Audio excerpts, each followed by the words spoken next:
ano pong mandato na ginagampanan po ng NAPSI? Well, kami ang Policy Coordination and Development Agency na para sa poverty reduction. No? We are composed of 27 national government agencies, 4 leagues of LGUs, saka 14 basic sectors. So ang aming panawagan ngayon ay convergence ng mga programs and services to focus areas and sectors. No?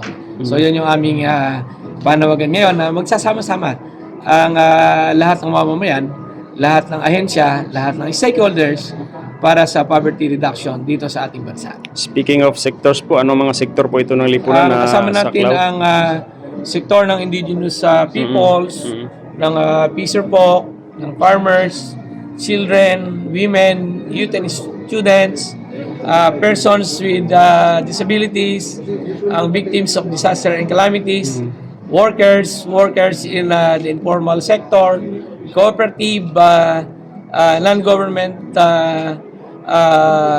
organizations. No? 14 sila lahat. Baka meron akong dinabanggit, but they are 14. Sa ngayon po sir, may katatapos lang po ng malakas na lindol, 7.8 sa Mindanao.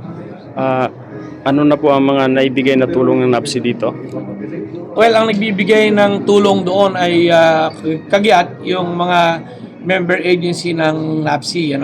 So nandun na yung DSWD, nandun na yung OCD, nandun na yung DA, Opo. yung DTI, yung local government units, nandun na rin yung mga liga. No?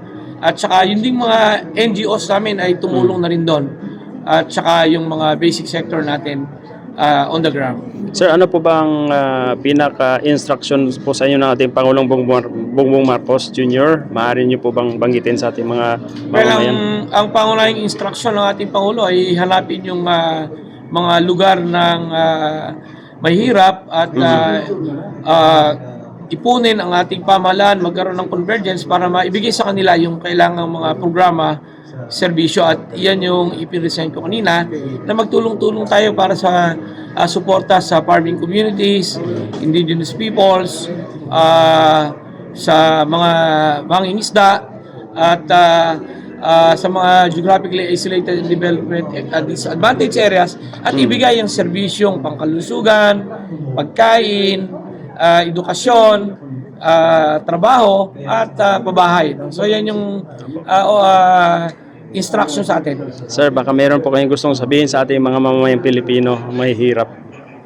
Well, nagpapasalamat po tayo at hinihikayat namin ang lahat ng mamamayan, ang mga nasa sektor ng mga batayang sektor at ang ating mga mahirap na pamilyang Pilipino na lumok po tayo sa mga pag-organisa, lumok tayo sa mga gawaing pangkabuhayan at nang sa gayon ay pumunlad magkaroon tayo ng pagkakataon.